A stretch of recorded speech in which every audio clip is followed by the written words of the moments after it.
प्यारे बच्चों, स्वागत है आपका मेरी क्लास में। लास्ट वाली क्लास में मैंने आप लोगों को पढ़ाया था रिफ्लेक्शन और उसके लॉस पढ़ाए थे मैंने। आज वाली क्लास में आपको पढ़ाऊंगा मेनली स्फेरिकल मिरर्स। ठीक है, स्फेरिकल मिरर को स्टार्ट करने से पहले मैं आपको कुछ बातें बता देता हूँ जो बहुत ज़रूरी है आपके लिए। सबसे मोस्ट इम्पॉर्टेंट टॉपिक है अभी तक इस चैप्टर में। जिसने स्फेरिकल मिरर के बेसिक्स नहीं समझे, याद रखना आप फ्यूचर में आगे बढ़ ही नहीं पाओगे। ये वाला चैप्टर बहुत इंपॉर्टेंट है, ये वाली क्लास बहुत इंपॉर्टेंट है। जिस भी बच्चे ने ये क्लास मिस करी फिर दिक्कत हो जाएगी। दैट्स द रीज़न मैं ये क्लास रिकॉर्ड कर रहा हूँ। फ्यूचर में अगर आपको लगता है कि हाँ जी रिविजन करने की रिक्वायरमेंट है तो यहाँ से कर लेना। ठीक है, तो स्टार्ट करते हैं। स्फेरिकल मिरर्स की बात करते हैं। मैं बात करता हूँ स्फेरिकल मिरर्स की बात करता हूँ।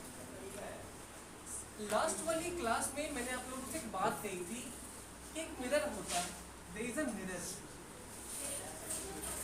तो जब मैंने मिरर बताया था तो मिरर में दो पार्ट बताए थे। क्या था? ये था हमारे पास polish surface, this one is polished surface. और ये वाला पोर्शन क्या था बच्चों? पॉलिश सरफेस के इधर वाला क्या था? It is reflecting surface. क्योंकि ये प्लेन मिरर है, लेकिन मैं बात करता हूँ स्फेरिकल मिरर की। तो आप समझना स्फेरिकल मिरर क्या होता है? जो मिरर जिसका रिफ्लेक्टिंग सरफेस क्या है? कर्व्ड होता है। देखेंगे mirror whose reflecting surface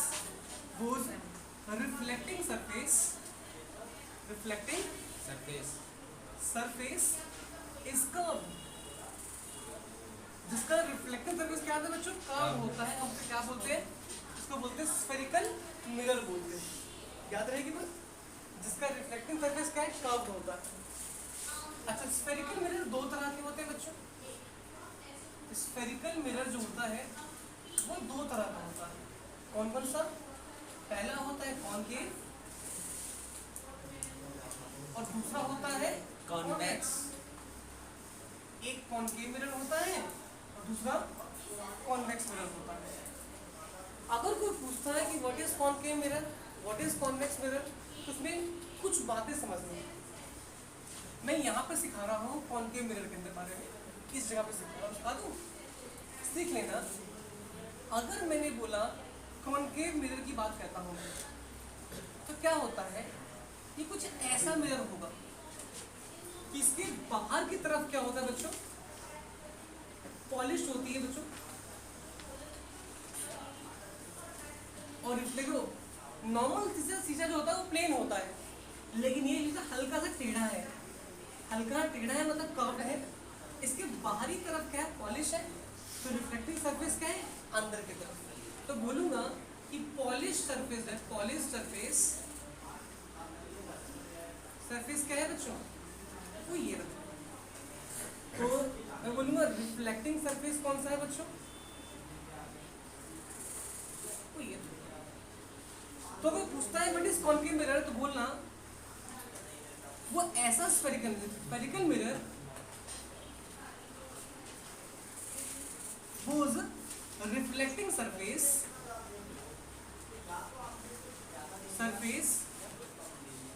is bulging inward। जो अंदर की तरफ जाता है, अंदर की तरफ क्या धंस जाता है, या इसका रिफ्लेक्टिंग सरफेस जो होता है वो अंदर की तरफ से क्या होता है बच्चों? होता है। ठीक है, इसे क्या बोलेंगे हम लोग? Is called what? Is called what? Concave.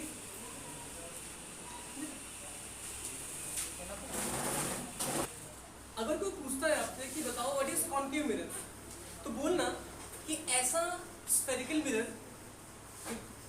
जिसमें जो क्या है पॉलिश सरफेस जो होता है वो अंदर की तरफ से होता है। अगर कर्व्ड है तो बाहर वाला पोर्शन जो है पॉलिश है और अंदर वाला जो है रिफ्लेक्टिंग सरफेस होता है। ठीक है, वो रिफ्लेक्टिंग सरफेस बल्जिंग इनवर्ड्स, मतलब अंदर की तरफ धंसा हुआ होता है। उसको बोलते हैं हम लोग क्या? कॉनकेव मिरर कहते हैं। कॉनकेव मिरर की खास बात यही है। ठीक है, अच्छा, इस कॉन्केव मिरर को हम एक वर्ड और यूज बोलते हैं, क्या बोलते हैं इसको? बोलते हैं कन्वर्जिंग मिरर कहते हैं, कन्वर्जिंग मिरर बोलते हैं। फटाफट नोट करें क्लास जल्दी से, फटाफट। अब आता है कॉन्वेक्स मिरर की बात करते हैं बच्चों। कॉन्वेक्स मिरर क्या होता है बच्चों? कॉन्वेक्स मिरर बड़ा सिंपल सा होता है कि वो कुछ ऐसा मिलेगा आपको, इसमें क्या अंदर की तरफ से पॉलिश होगा और रिफ्लेक्टिंग सरफेस जो होता है बच्चों बाहर की तरफ से होता है। ये होता है पॉलिश सरफेस होता है, इट्स पॉलिश सरफेस, और this is the reflecting surface, the reflecting surface होता है। ये पॉलिश सरफेस है, ये रिफ्लेक्टिंग सरफेस है। याद कर लो, ये होता है spherical mirror, mirror whose reflecting surface is bulging outward, is bulging outward। मतलब इसका रिफ्लेक्टिंग सरफेस जो होता है वो बाहर की तरफ से क्या होता है बच्चों? निकला होता है, बाहर निकला होता है, इसको बोलते हैं बल्जिंग आउटवर्ड। इज कॉल्ड क्या? Convex mirror. इसे क्या बोलते हैं बच्चों? इसको बोलते हैं डाइवर्जिंग मिरर भी कहते हैं। It is also known as diverging mirror कहते हैं। फ्यूचर में बताओ क्यों कहते हैं, व्हाई? याद रहेगी बात? फटाफट स्टार्ट कर दो क्लास, फटाफट से नोट करो जल्दी से। जो बच्चे इसको ऑनलाइन देख रहे हो वो प्लीज इसको पॉज करके देख लीजिए, फटाफट नोट करें। तो एक वक्त था कि मतलब तुम में से कितने बच्चे ऐसे जो घर में जल्दी सुबह सुबह सो उठते हैं? मोस्टली, हाँ, बहुत अच्छा, बहुत अच्छी बात है। रोज सुबह जल्दी सो के उठा करो बच्चों, बहुत जरूरी है। तो कारण बता दो क्यों। एक बार ऐसे था, मैंने एक बार पापा से बड़ी जुबान लड़ा ली, तो अपने में बहुत मारा पता है। फिर सीन क्या हुआ, तो कारण बता क्यों। एक बार पापा ना मुझे अक्सर, मैं छोटा था ना, तुम लोग भी एज में था, 10वीं क्लास में पढ़ता था, तो अक्सर ना मुझे ना मतलब पापा सोते सुबह 4 बजे सो के उठने, सो के उठो और पढ़ो, सो के उठो और पढ़ो। इट्स अ गुड हैबिट, मैं मानता हूँ, ठीक है, इट्स अ गुड हैबिट, उठने के पढ़ना चाहिए। बट होता ना कि 10वीं में नए नए जाते हो तो क्या सुबह सुबह उठने का पढ़ने का मन करता नहीं। बच्चा ना 10वीं क्लास में सीरियस कब होता है पता है? लास्ट में जिसका कहते हैं ना कि मतलब जब अक्टूबर नवंबर जनवरी के आसपास तो बच्चा सीरियस होता है। अभी क्या है ना, वो पूरी मौज काटता है। अब इस वक्त में क्या होता है कि मतलब मन नहीं पड़ता है। तो एक बार पापा ने बहुत मारा भाई, बहुत गंदा मार दिया। क्यों? पापा ने बोला क्या कि बेटे early to bed early to rise make someone healthy wealthy and wise. मुझे समझ नहीं आया, मैं नहीं सोऊंगा। फिर अगले दिन क्या हुआ? अगले दिन पापा ने बोला कि जो जल्दी सो उठता है ना उसकी एज ना बहुत लंबी होती है। मैंने बोला पापा मुर्गी रोज सुबह सो उठती है, अगले दिन कर डाली। ओ भाई साहब, पापा मुझे बहुत लड़का मेरे से, जो मारे पापा ने मुझे आज भी ना वो चीज़ फील होती है। तो बेटे फ्यूचर में अगर ऐसी घटना ना हो, सुबह सुबह जल्दी सो उठने का ना, देखो नॉर्मल सी बात है, घर वालों की मारे बहुत ज़रूरी है। अगर उस वक्त नहीं उठता ना, मजाक नहीं गया तो आज मैं पढ़ा नहीं रहा होता। ठीक है, अच्छा है। अब क्या होता है, एक हेडिंग लिखो, पार्ट्स ऑफ स्फेरिकल मिरर। मेरे प्यारे बच्चों, अगर बात करते हैं पार्ट्स ऑफ स्फेरिकल मिरर की बात करते हो बच्चों, स्फेरिकल मिरर की बात करते हो, इसके कुछ पार्ट्स होते हैं, याद कर लो कौन कौन से। पहला होता है बच्चों पोल, सेकंड होता है बच्चों पोल के बाद सेंटर ऑफ कर्वेचर होता है, इट्स सेंटर ऑफ कर्वेचर होता है। थर्ड क्या होता है बच्चों? इट्स रेडियस ऑफ कर्वेचर होता है। फिर क्या डालो? एपर्चर डाल दो, प्रिंसिपल फोकस लिख दीजिए। फिर फोकल लेंथ लिखो, और लास्ट में प्रिंसिपल एक्सिस। अभी अगले 10 मिनट में ये टॉपिक भी करवा दूंगा, ठीक है? फटाफट नोट करिए क्लास, अगले 10 मिनट में सातों के सातों पार्ट पूरी अच्छे तरीके से करवा दूंगा। तो बात है जो मेरा टॉपिक है पोल के ऊपर। सब लोग अपने नोट्स बनाते रहे बच्चों तरीके से। समझना पोल क्या होता है बच्चों। That the middle part of the mirror is called pole. Pole का मिडिल बोल दो, सेंट्रल पार्ट बोल दो, उसे पोल कहते हैं। देखो क्लास दिखना, पोल क्या है बच्चों। अब देखना कि अगर मैं बोलता हूं कि ये कॉन्वेक्स मिरर है, अगर ये कॉन्वेक्स मिरर, ये कॉनकेव मिरर है एंड ये एक कॉन्वेक्स मिरर है, this is a convex mirror, इसको मैंने क्या बोला, इट्स अ कॉन्वेक्स मिरर। तो इसका बिल्कुल बीचों बीच का पार्ट होता है ना बच्चों, उसको बोलते हैं पोल कहते हैं। इसको बिल्कुल बीचों बीच का पार्ट है पोल कहते हैं। इसको बोलते हैं क्या, पोल। अगर बोल दे क्या, सेंट्रल पार्ट, सेंट्रल पार्ट बोल दो या बोल दो मिडिल, नहीं सेंट्रल पार्ट ही बोलो, central part of the mirror, या इसको बोलते हैं स्फेरिकल मिरर बोलो। Central part of the spherical mirror क्या होगा बच्चों, इज कॉल्ड पोल। इसे क्या बोलेंगे, पोल बोलेंगे। इट इज रिप्रेजेंटेड बाय क्या बनेगा, पी से दिखा, देखा है ये पी है और ये पी है। मिरर कोई भी हो, मिरर का जो सेंट्रल पार्ट होता है ना, मिडिल पार्ट जो होगा, उसे क्या बोलेंगे, पोल बोलेंगे। फटाफट नोट करें क्लास जल्दी से। चलो मेरे प्यारे बच्चों, मुझे उम्मीद है कि आप लोगों ने इसको नोट कर लिया होगा। मेरा नेक्स्ट टॉपिक है सेंटर ऑफ कर्वेचर होता है, ठीक है। नेक्स्ट टॉपिक क्या है बेटे, सेंटर ऑफ कर्वेचर है बच्चों। सेंटर ऑफ कर्वेचर सब लोग प्यार समझना, सभी लोग इसको बहुत प्यार समझना। पीछे के बच्चों बेटे आराम से याद रखना, अगर मैं कोई भी मिरर लेता हूँ, मैं कोई मिरर ले लूँ, कोई मतलब कोई सा भी, मान लीजिए कि मैंने ये वाला मिरर ले लिया मैंने, तो यहाँ पर इस तरफ क्या पॉलिश कर दिया मैंने, इधर मैंने पॉलिश कर दिया है। और अगर मैंने ये मिरर ये वाला लिया है, अब इस केस में क्या है, मैंने पॉलिश इसे इधर कर दिया, ठीक है, मैंने इधर पॉलिश कर दिया, पक्की बात, पॉलिश में खुश। इस वाले को नाम क्या देंगे, कॉनकेव, क्योंकि बाहर पॉलिश हो रखा है। इसे क्या नाम देंगे, कॉन्वेक्स। याद रहेगी बात। पहले बच्चों ये साइड व्यू है, साइड व्यू समझते हो, हम साइड से देख रहे हैं इस, तो बाहर की तरफ क्या पॉलिश है और अंदर की तरफ क्या है बच्चों, रिफ्लेक्शन। मैं ऐसा मान के चलता हूं कि कभी एक जमाने में ये मिरर किसी स्फीयर का पार्ट रहा होगा, है ना, तभी तो सरफेस टेढ़ा है इसका, मानते हो ना। तो मैं ऐसा मान के चलता हूँ कभी एक जमाने में ये सरफेस जो था वो, या फिर ये जो मिरर था वो कभी एक स्फीयर का पार्ट रहा होगा, ठीक है। और ये मिरर कभी एक जमाने में किसी स्फीयर का पार्ट रहा होगा, उस स्फीयर से हल्का सा काट के निकाल के पॉलिश कर दिया तो बन गया मिरर। लेकिन मैं ऐसा मान के चलता हूँ, ऐसा अज्यूम करके चलता हूँ कि जब ये मिरर जो है वो किसी स्फीयर का पार्ट रहा होगा, तो उस कंडीशन में उस स्फीयर का सेंटर जो होता है ना, सेंटर, उसे क्या बोलेंगे, इट्स सेंटर ऑफ कर्वेचर कहते हैं। याद रहेगी बात। अगर मेरे पास पोल ये रहा, सेंटर ऑफ कर्वेचर क्या होगा,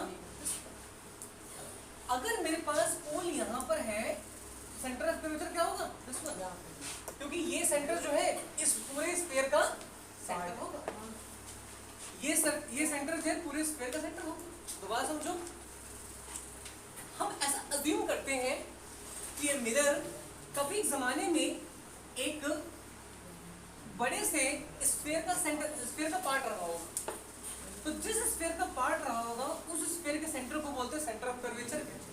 याद रहेगी बात, समझ में आ रही बात है, ठीक। तो बोल देते हैं क्या, center of that imaginary sphere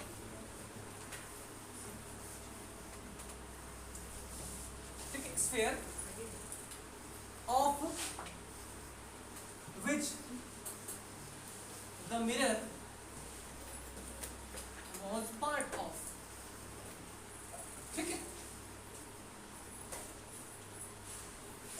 imaginary sphere का सेंटर जिसका कभी मिरर क्या था, एक पार्ट था, is called what, is called center of curvature. पहली बात, represented by what, represented by C, C for center. बेटे प्यारे बच्चों देखो समझना, अब बात आती है रेडियस ऑफ कर्वेचर की बात करते हैं। देखो रेडियस ऑफ कर्वेचर क्या है, अगर ध्यान से देखो तो रेडियस ऑफ कर्वेचर का मतलब बड़ा सिंपल सा होता है, यहाँ पर कुछ नहीं, यहाँ पर रेडियस में चेंज कर देते हैं, it's a radius of curvature. तो मैंने क्या बताया, मैंने बताया ये मिरर था, कि कभी एक जमाने में किसी स्फीयर का पार्ट रहा होगा, ये एक मिरर है कि कभी एक जमाने में किसी स्फीयर का पार्ट रहा होगा, उस स्फीयर के सेंटर को बोलते हैं सेंटर ऑफ कर्वेचर कहते हैं, और यहां पर पोल है, इन दोनों के बीच में डिस्टेंस होता है ना बेटे, उसे क्या बोलते हैं, radius of curvature. Distance between pole and center of curvature of spherical mirror, ठीक है, कि मतलब जो स्फेरिकल मिरर है ना बच्चों, इस स्फेरिकल मिरर के पोल और सेंटर के बीच के डिस्टेंस को बोलते हैं, is called center of curvature. इसको दिखाते हैं क्या, डिनोटेड बाय आर, मतलब यहां से लेकर यहां तक की बीच की दूरी क्या बोलते हैं, आर दिखाते हैं। सिमिलरली पोल और सी के बीच की दूरी को क्या दिखाते हैं बच्चों, आर से दिखाते हैं। आर बोले तो रेडियस ऑफ कर्वेचर। इजी है, डाउट बच्चों इसमें, फटाफट नोट करें, ठीक है, बहुत अच्छी बात है, मैं मिटा दूं तो, चलो ठीक है, मिटा दो। समझना, एक नेक्स्ट टॉपिक है बच्चों अपना, जो मेरा ये दोनों हो गया, उसके बाद एक नेक्स्ट टॉपिक समझना बच्चों, इसका नाम है एपर्चर, उसका नाम है एपर्चर। क्योंकि एपर्चर क्या होता है बच्चों पता है, आप ध्यान से देखना है, एपर्चर का मतलब बड़ा सिंपल सा होता है, इसे बोलते हैं डायमीटर कहते हैं बच्चों, कि अगर मेरे पास क्या है, ये एक स्फेरिकल मिरर है, ठीक है, अगर मेरे पास एक स्फेरिकल मिरर है, ध्यान से देखना, इसे बोलते हैं कॉनकेव मिरर कहते हैं बच्चों, कॉनकेव मिरर। और ये वाला पोर्शन क्या है बच्चों, ये मेरे पास एक कॉन्वेक्स मिरर होता है,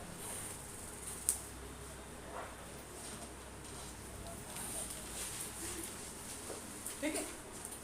तो उस कंडीशन में दिस पोर्शन, इस लेंथ को बोलते हैं क्या, एपर्चर बोलते हैं। वहीं पर क्या होता है कि अगर ध्यान से देखो तो इस लेंथ को क्या बोलेंगे हम लोग, एपर्चर बोलोगे, दिस इज व्हाट, एपर्चर बोलते हैं। इसे क्या बोलोगे, एपर्चर कहते हैं। हाँ, एपर्चर एग्जैक्टली क्या है बच्चों, diameter of the spherical mirror is called aperture होता है।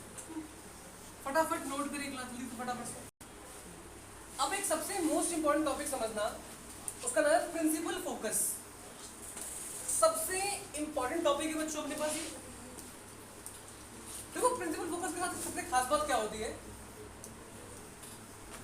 प्रिंसिपल फोकस, ये दोनों मिरर में इसकी डेफिनेशन अलग अलग होती है, ठीक है, इसको दिखाते हैं एफ से दिखाते हैं, ठीक, दोनों मिरर में इसकी डेफिनेशन क्या है, अलग अलग होगी। कैसे, देखो जरा, ये मिरर है कौन सा, बाहर की तरफ से पॉलिश किया है, इसका मतलब क्या है, ये एक तरह का कॉनकेव मिरर है बच्चों, और ये एक मिरर है, इसे अंदर की तरफ से मैंने पॉलिश किया है, तो रिफ्लेक्टिंग सरफेस बाहर है, इसे बोलूंगा कॉन्वेक्स मिरर है बच्चों। One is concave, other is convex. Simple. अब मैं जो बता रहा हूं उसको प्रॉपर सुनना जरा। कॉनकेव मिरर वाले केस में जब लाइट रे डायरेक्ट पड़ती है तो पड़ने के बाद रिफ्लेक्ट होके पीछे आती है।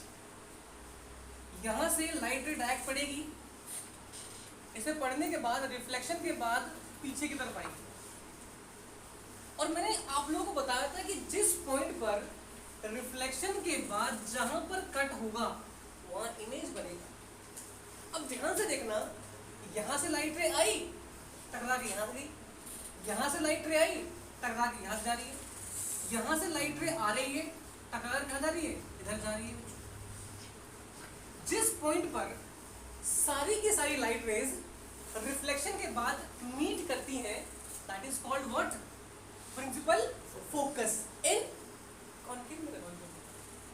दोबारा समझना, कॉनकेव मिरर के अंदर सारी लाइट आ रही हैं, बट रिफ्लेक्शन के बाद जिस पॉइंट पर मीट करती हैं उस पॉइंट को बोलते हैं प्रिंसिपल फोकस। याद रहेगी बात? सारी लाइट रेज आई, टकराने के बाद या रिफ्लेक्शन के बाद जिस पॉइंट से मीट कर रही है या जिस पॉइंट से क्या हो रहा है, आपस में कट कर रही है, जिस पॉइंट से मीट कर रही है, that point is what? Principal focus. Doubt है किसी को? It is the principal focus. इतना को समझ में आया? लेकिन वहीं पर कॉन्वेक्स में क्या है, डिफरेंस है थोड़ा सा। अब समझना इस बात को, क्योंकि सारी लाइट रेज किसी एक पॉइंट पे क्या हो रही है, फोकस हो रही है, यानी कि सारी की सारी लाइट रे किसी एक पॉइंट पे कन्वर्ज हो रही है। कन्वर्ज मतलब किसी एक पॉइंट पर आकर मीट करना, कन्वर्ज करना। That's why I called it converging mirror कहते हैं। आगे कन्वर्जिंग मिरर बोला था मैंने, क्यों? क्योंकि इसमें जितनी भी लाइट रेज हैं रिफ्लेक्शन के बाद किसी एक पॉइंट पे कन्वर्ज हो रही हैं। That's why I call it converging mirror. लेकिन वहीं पर देखो कॉन्वेक्स में क्या होता है, ये डाइवर्ट होती है। लाइट रे यहाँ पे आई और यहाँ से डाइवर्ट हो गई, लाइट रे यहाँ से आई और टकराकर डाइवर्ट हो गई। तो हम ऐसा मानते हैं ये डाइवर्जन जो आया है कहीं ना कहीं से स्टार्ट तो होगा। तो मैं इसको क्या करूंगा, मैं इसको यहाँ से आगे फोकस करवाऊंगा, मैं इसको आगे यहाँ से मीट कराऊंगा। जिस पॉइंट पे ये मीट करेंगी दैट इज व्हाट? फोकस। याद रहेगी बात? जिस पॉइंट पे ये मीट करेगी वो क्या कहलाएगी? फोकस। याद रहेगी बात? कोई नोट कर लिया है तो देख लो जरा क्लास। मैंने बराबर बताया कि इसमें जो ये मिरर है ना, इस मिरर की खास बात क्या है बच्चों, कि इस मिरर की सबसे खास बात ये है कि लाइट जितनी भी है वो टकराने के बाद किसी एक पॉइंट से फोकस हो रही है, किसी एक पॉइंट पे कन्वर्ज हो रही है। इसलिए मैं क्या बोलूँगा, कन्वर्जिंग मिरर बोलूँगा। लिख देना इसमें, it is also called converging mirror. क्यों बोलूंगा? Because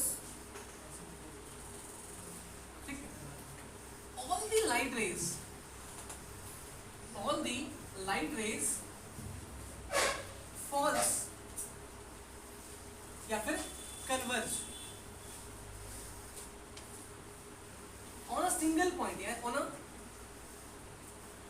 converge at a point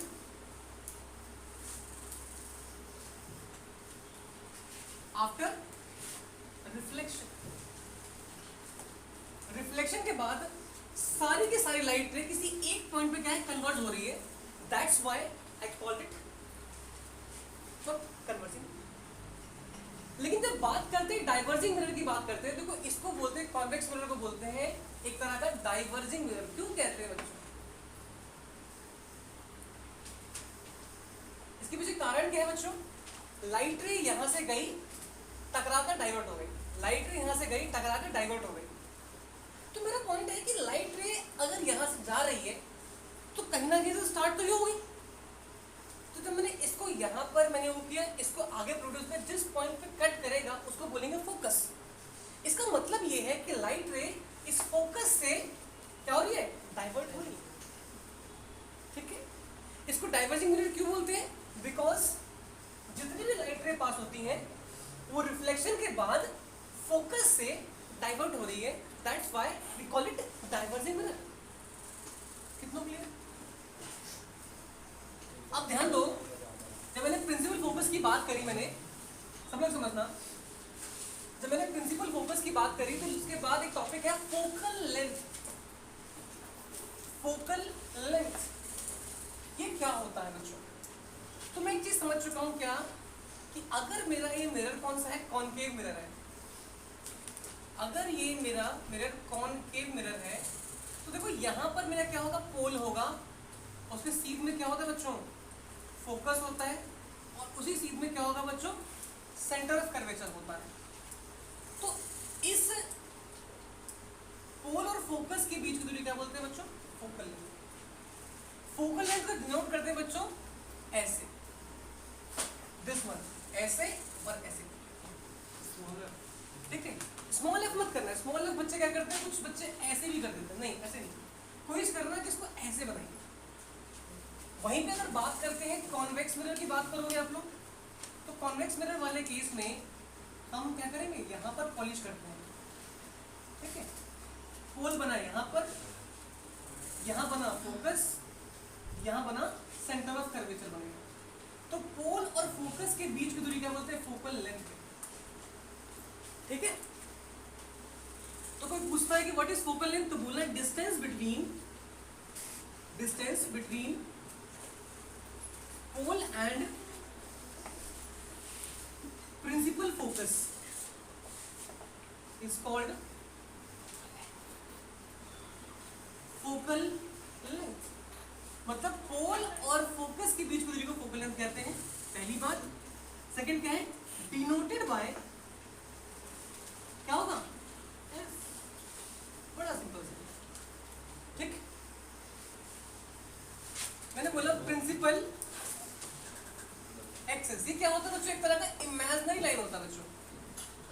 कोई भी, अगर आप मिरर की बात कर रहे हो, मिरर चाहे कोई भी हो, कोई भी मिरर हो, इन सारे के सारे मिरर की खास बात क्या होती है कि अगर ये पोल है तो फोकस यहां होगा और सेंटर ऑफ कर्वेचर यहां होगा, कॉनकेव वाले केस में। अगर बात करते हैं कॉन्वेक्स वाले केस की बात करते हो, तो ये लाइट, ये मिरर है, ये पोल है, ये फोकस है और ये सेंटर ऑफ कर्वेचर है। दोनों ही केस में क्या घटना घटती है पता है, इस केस में दोनों ही केस में एक बड़ी सिंपल सी बात है, ये लाइन देख रहे हो जिसके ऊपर पोल, फोकस और सेंटर ऑफ कर्वेचर लाई कर रहा है, इस लाइन को देखो, ये पोल भी इस पे आ रहा है, फोकस भी आ रहा है, सेंटर ऑफ कर्वेचर भी आ रहा है। इस लाइन को बोलते हैं क्या, इस लाइन को बोलते हैं प्रिंसिपल एक्सिस बोलते हैं ना, इमेजिनरी लाइन। मार्क कर देना, मार्क कर देना, the imaginary line on which pole, focus, center of curvature lies, वो इमेजिनरी लाइन जिसके ऊपर पोल, फोकस और सेंटर ऑफ कर्वेचर लाई करता है is called principal axis, is called principal axis. ये कितना क्लियर है बच्चों, सिंपल। फटाफट टॉपिक है, देख लो जरा क्लास, नोट कर लिया इसको, लिखो। रिलेशन में खास बात क्या है, देखो जरा, सबने नोट कर लिया होगा, देखो रिलेशन देख लो जरा सब लोग, relation between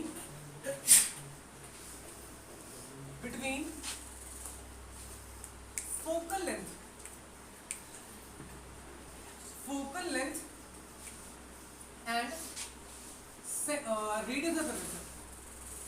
and radius of curvature, ठीक।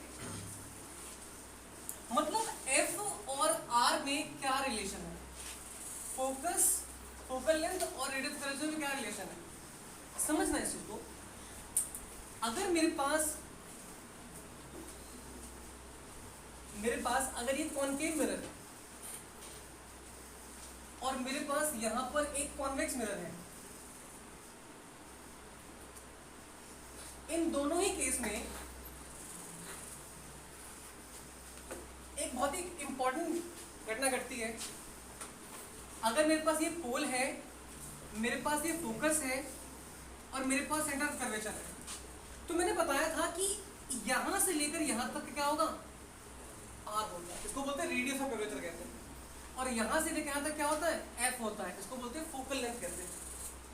तो ऐसे कहते हैं क्या कि सी, जो पी है ना, सी है ना, इसका बिल्कुल मिड पॉइंट होता है आपका एफ। मतलब जितना डिस्टेंस यहां से यहां तक होगा उतना ही डिस्टेंस यहां से यहां तक। उसका मतलब कह सकता हूं कि भाई एक और एफ हो जाएगा कुछ। बात समझ में? क्योंकि अगर ये वाला पोर्शन मिड पॉइंट है तो इसका मतलब क्या है, जितना डिस्टेंस ये होगा वही डिस्टेंस ये होगा। तो अगर ये डिस्टेंस f तो ये डिस्टेंस भी f। इसका मतलब होता है, कहता है कि f और प्लस f बराबर किसके होगा, इस पूरे के बराबर, इसका मतलब r। इसका मींस 2f बराबर किसके, r के। इसका मतलब क्या है, f is equal to r/2। तो आपने यहाँ पर एक रिलेशन देखा। सेम एज इट इज इस वाले के अंदर देख लो जरा। अगर ये पोल है, ये फोकस है और ये सेंटर ऑफ कर्वेचर है, तो यहां से यहां तक डिस्टेंस कितना है, f। ये मिड पॉइंट है, तो जितना डिस्टेंस यहां पर उतना ही डिस्टेंस यहां पर। और रेडियस ऑफ कर्वेचर ये रहा। सिमिलरली f प्लस f बराबर किसके, r के। इसका मतलब 2f बराबर r, तो f इक्वल टू क्या, r/2। इसका मतलब मैंने सीख लिया कि फोकल लेंथ जो होता है ना, फोकल लेंथ जो होगा वो हमेशा किसका होगा, half of radius of curvature, उसके हाफ होता है। कितनों को क्लियर है टॉपिक क्लास? अभी तक के लिए इसमें इतना ही करा रहा हूं, है ना? अभी तक के लिए इसमें इतना ही करा रहा हूं। तो प्यारे बच्चों, नेक्स्ट वाले पार्ट में आपको मैं बताऊंगा कि इमेज फॉर्मेशन के रूल्स और इमेज फॉर्मेशन प्रॉपर सिखाऊंगा इसके अंदर। तो नेक्स्ट वाले पार्ट का वेट करते रहना। अभी केवल 2 लेक्चर्स देखो, 2 लेक्चर्स को रिवाइज करो। अगर आपको मेरी इस वीडियो से लेक्चर से अगर आपको वैल्यूज मिलती है तो प्लीज़ इसको शेयर करते रहो। जितना हो सके शेयर कीजिए, ताकि और जितना हो सके चैनल को सब्सक्राइब करो। Thank you so much, bye.